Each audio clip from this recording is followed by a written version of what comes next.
Siti Aisyah radhiyallahu anha pernah bertanya kepada Rasulullah SAW, kalau sudah masuk 10 akhir, saya baca doa apa? Kata Rasulullah SAW, jagalah doa, Allahumma innaka afuun tuhibbul afwa fa'fu anni. Itu boleh jadi wirid. Faham wirid? Jadi di mana anda pergi, terus bawa.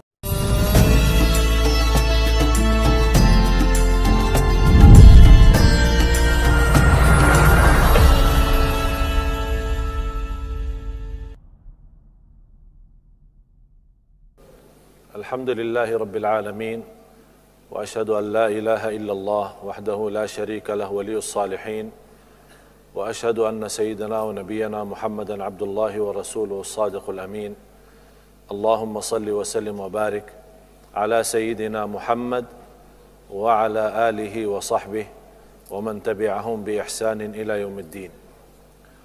Subhanaka la ilma lana illa ma 'allamtana innaka antal alimul hakim.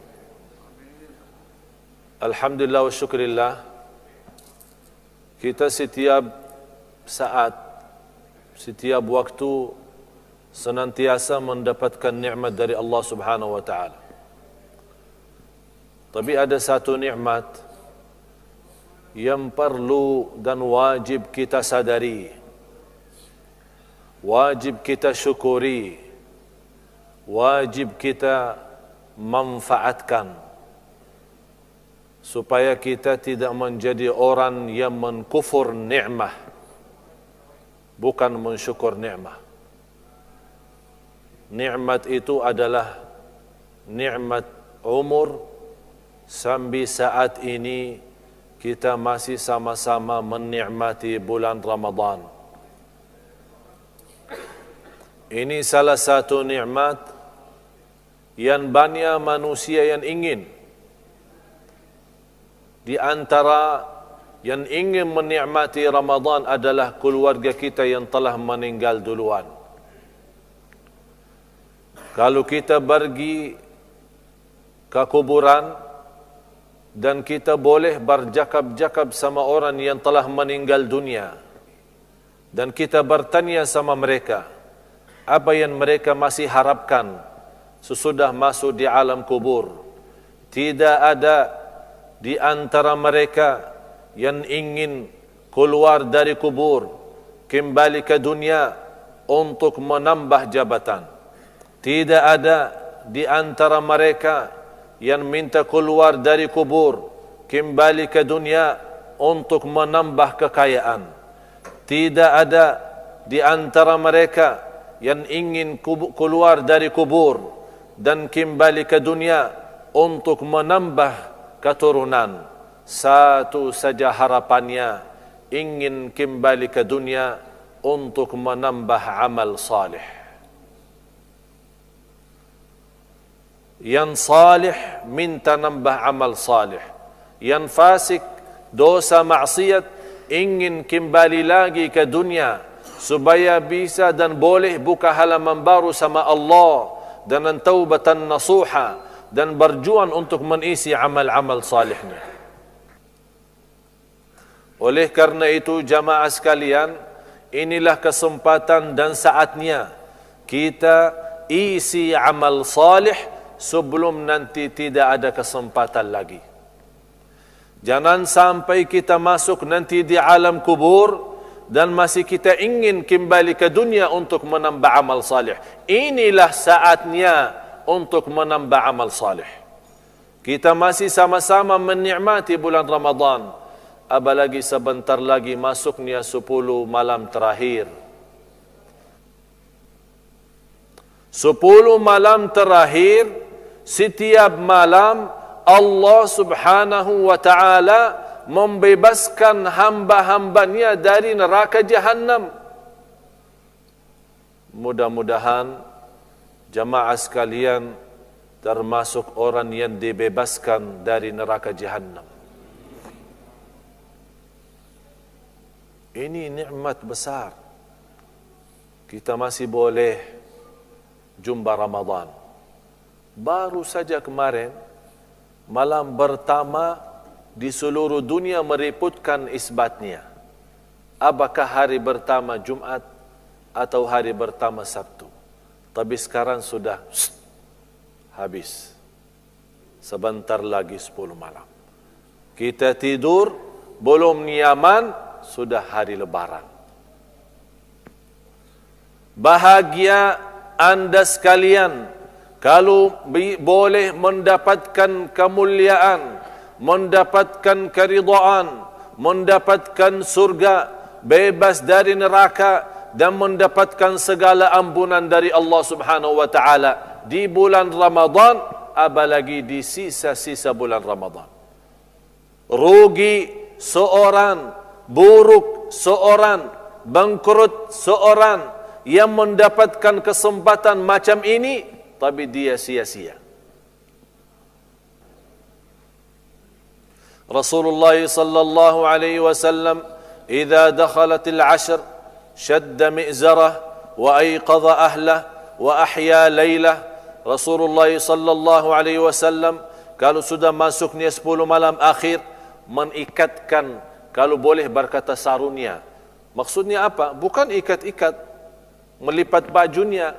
Maksudnya Rasulullah SAW tinggalkan istrinya, tidak berhubungan kalau sudah 10 malam akhir. Memberikan tanda apa? Zuhudnya dari jima', walaupun jima' itu halal, walaupun jima' itu mubah, tapi karena 10 malam akhir itu sebuah kesempatan dan kemuliaan, Rasulullah tinggalkan kenikmatan jima' berhubungan sama istrinya untuk bagaimana menikmati berhubungan sama Allah Subhanahu wa taala. Dan Rasulullah SAW menghidupkan sepanjang malam sampai subuh. Jamaah sekalian, Rasulullah sallallahu alaihi wasallam seorang manusia yang saling dicintai Allah, yang mendapatkan kebahagiaan, keselamatan, dan dia akan memberikan pertolongan kepada seluruh umat lewat syafaatnya sallallahu alaihi wasallam. Tapi beliau sendiri walaupun bersih, suci, tidak ada dosa dan salah, sallallahu alaihi wasallam begitu memanfaatkan sisa bulan Ramadan 10 malam terakhir. Apalagi kita. Kalau Rasulullah sallallahu alaihi wasallam sudah diampuni segala dosa, sudah disayangi Allah, dicintai Allah, ya Habibi, ya Muhammad, ya Rasulullah, disayangi, dan tidak ada orang pun yang mendapatkan kemuliaan dan keagungan semacam mana didapatkan oleh Nabi kita Nabi Muhammad sallallahu alaihi wasallam. Tapi lihat, beliau tidak pernah berkata, saya sudah jamin masuk surga, mau apa salat malam 10 akhir? Jamin surga, bebas dari neraka, sallallahu alaihi wasallam. Tapi beliau memaksimalkan, bersungguh-sungguh, bekerja keras untuk mencari ridha Allah Subhanahu wa taala. Wajib bagi kita mensadarkan sisa umur ini kesempatan terakhir. Anggap Allah masih kasih sayang kepada kita. Kalau Allah masih mengizinkan kita punya umur sampai malam ini, Allah masih kasih sayang. Allah masih memberikan kesempatan. Manfaatkan kesempatan ini sebelum nanti Allah melihat kita tidak menghargai kesempatan itu, Allah ambil memberikan kepada orang lain. Kalau Allah sudah ambil nikmat itu, kita menjadi orang rugi dunia akhirat. Jamaah sekalian, 10 akhir kesempatan bagi kita taubatan nasuha. Apalagi di dalamnya malam Lailatul Qadar. Nikmatinya na malam Lailatul Qadar satu malam saja. Bukan satu hari dan satu malam. Kalau satu hari satu malam 24 jam. Tapi kalau satu malam tidak melebihi 8 jam. Kalau malam hari, anggap dari mula habis maghrib sampai subuh. Berapa jam? Hampir 7 jam atau 8 jam. Ini 8 jam, kalau kita boleh diterima oleh Allah, mendapatkan nilai ibadah 83 tahun. 1000 bulan. 83 tahun hanya di dalam 8 jam. Cuba lihat kasih sayangnya Allah kepada kita umat Nabi Muhammad sallallahu alaihi wasallam.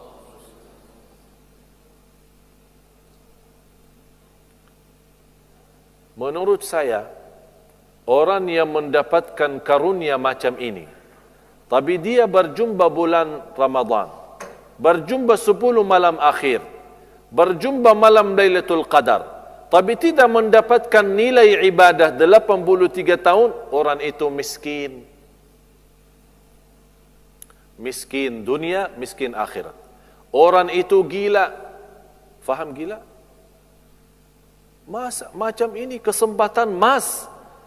Boleh dalam satu malam, kurang lebih 8 jam, mendapatkan ibadah 83 tahun. Datang hari kiamat menghadapi Allah, buku amal kita mengisi amal ibadah. Dan segala ibadah, puasa, haji, puasa, salat, malam, Quran, zikir, yang lain-lain, semuanya selama 83 tahun. Padahal belum tentu umur kita boleh sampai 83 tahun. Padahal mungkin boleh meninggal dunia 50 tahun.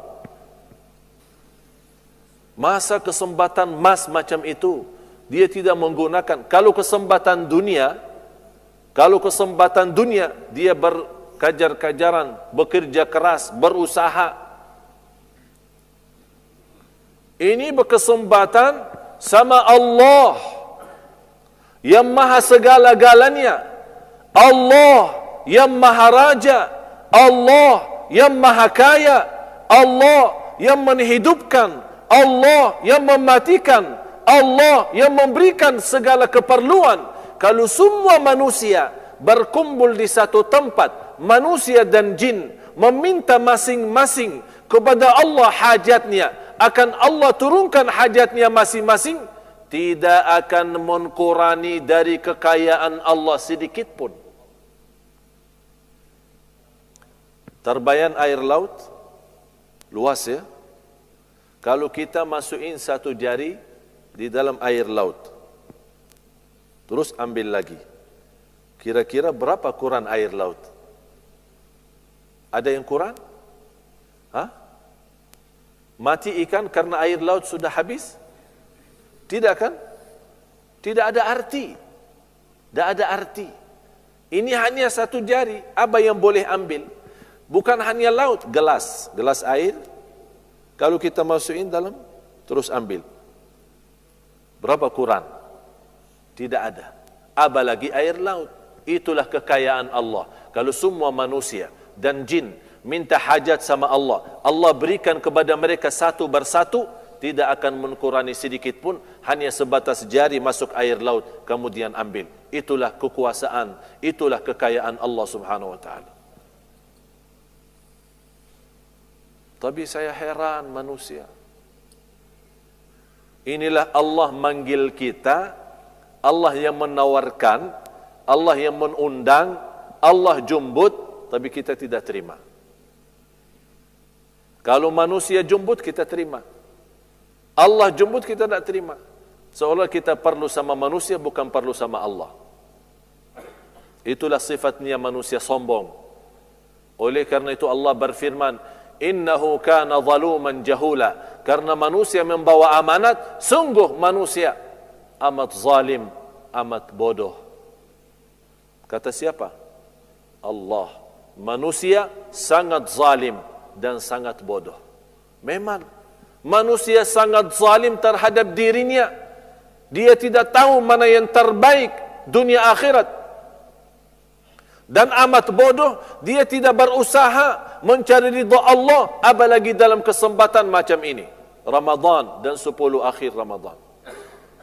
Imam Syafi'i kalau masuk bulan Ramadan 60 kali khatam Al-Quran.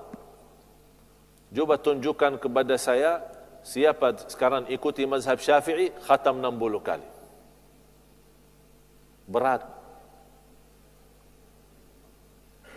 Saya tidak minta anda yang ikuti mazhab Imam Syafi'i, saya tidak minta 60 kali khatam Al-Quran. Tapi usahakan khusus untuk 10 malam akhir paling tidak 1 kali. Yang kedua, berbanyak salat malam. Ini malam pertama saya di sini. Saya mau bertanya. Salat tadi macam itu banjan atau sedang? Dah apa? Boleh beritahu. Kalau terlalu banjan, saya besok baca satu ayat saja. Kalau terlalu pendek, saya banjan lagi. Biar 1 khataman Al-Quran 1 malam. InsyaAllah tidak ada yang salat malam. Sebagaimana ada satu kawan, dia memaksa jamaah ikut 11. Tidak boleh lebih daripada 11 tarawih. Saya bercakap, kenapa tidak boleh lebih dari 11? Dia jawab, Rasulullah SAW di hadis Siti Aisyah, kalau masuk Ramadan maupun di luar bulan Ramadan tidak pernah lebih daripada 11. Terus dia mau salat tarawih 11, tidak boleh 23. Kan kita 23 kan? Saya jelaskan biar anda semua tahu. Kalau ada besok-besok orang bertanya, kenapa di Brunei 23? Kenapa tidak macam Rasulullah 11? Saya akan beritahu kenapa. Yang pertama, 11 Rasulullah bukan dihitungkan jumlahnya, tapi lihat cara salatnya apa.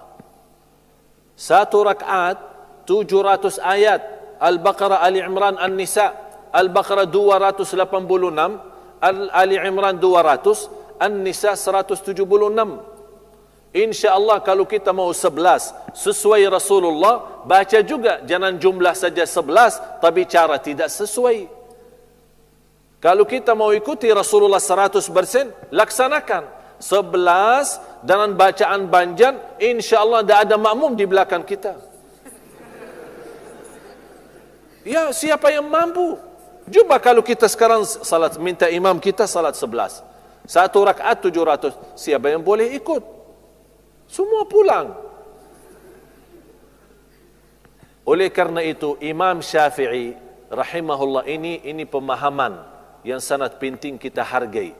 Dan ilmu, tingginya ilmu Imam Syafi'i, luas pemahamannya, membolehkan 23. Karena dia di masa umat ini semakin lemah, malas. Salat jamaah aja 5 waktu malas, apalagi mutarawih. Akhirnya dikurangin jumlah bacaan, tapi dibanyakkan jumlah rakaat.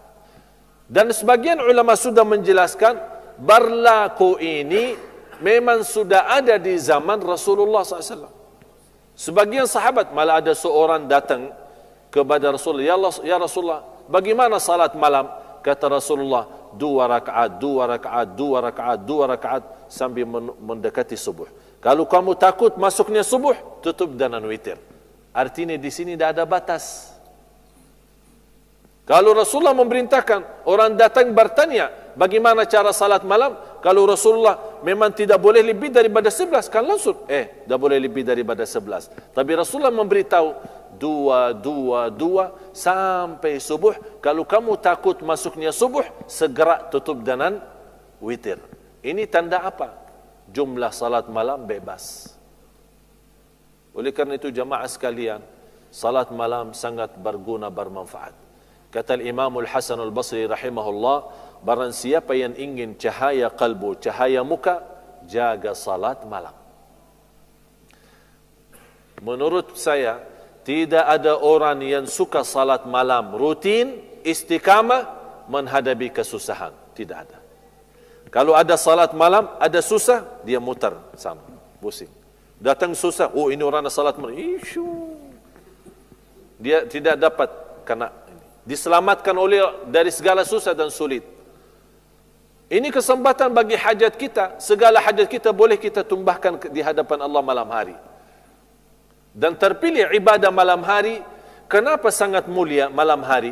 Karena di saat itu nyaman tidur. Siapa di antara kita yang mau tinggalkan tidurnya, jauhkan dari istrinya, menikmati ikon yang sejuk, tapi kita ambil wudu dan salat malam. Luar biasa itu. Di situ Allah menghargai. Sampai Allah Subhanahu wa taala berkata kepada malaikat, begitu ada seorang hamba bangun salat malam, ya malaikati, lihat hambaku ini. Lagi apa? Yang ketiga adalah doa. Siti Aisyah radhiyallahu anha pernah bertanya kepada Rasulullah SAW, kalau sudah masuk 10 akhir, saya baca doa apa? Kata Rasulullah SAW, jagalah doa, Allahumma innaka afuun tuhibbul afwa fa'fu anni. Itu boleh jadi wirid. Faham wirid? Jadi di mana anda pergi, terus bawa Allahumma innaka afuun tuhibbul afwa fa'fu anni. Allahumma innaka afuun tuhibbul afwa fa'fu anni. Ini khusus disunnahkan di 10 malam akhir. Saat buka puasa, jangan rugikan. Kata Rasulullah sallallahu alaihi wasallam, da'watul lis-shaimi 'inda fitrihi la turad. Ada satu doa bagi orang yang berpuasa, saat buka puasa dia berdoa, doanya 100% kabul. Tidak ditolak, kata Rasulullah, tidak akan ditolak. Jadi saat kita mau buka puasa, jangan sibuk-sibuk urus makanan sana sini. Jangan sibuk apa? Kurma di depan, air, angkat tangan doa. 5 menit sebelum azan. Begitu sudah azan, segera makan kurma dan minum air. Karena saatnya saat kita buka puasa, yang diperlukan isi kalbu. Perutnya nanti belakangan. Jadi bilang sama perut, tunggulah, salat dulu ya. Biasakan diri, biasakan isi. Ini kesempatan musim belanja hidayah, musim belanja taqwa, musim belanja iman, musim belanja ampunan, belanja ridha Allah. Jamaah sekalian, jangan sampai di antara kita yang jadi rugi. Begitu datang lebaran malah dia menyesal. Jangan sampai kita datang di hari raya Idul Fitri, Allah Subhanahu wa taala menghantarkan malaikat ikut salat Idul Fitri. Selepas salat Idul Fitri, malaikat membagikan sertifikat dari Allah Subhanahu wa taala, segala ampunan lahir batin, bebas dari neraka Jahannam. Tapi di antara orang yang ikut salat Id, malaikat tidak membagikan sertifikat itu, malah dilaknati oleh malaikat karena dia termasuk orang yang sia-sia di bulan Ramadan. Mudah-mudahan majlis kita yang sama-sama belajari malam ini menjadi bermanfaat bagi kamu, berguna bagi kita semua. Semoga dikuatkan oleh Allah Subhanahu wa taala lahir dan batin supaya mengamalkan apa yang baru sama-sama kita belajari.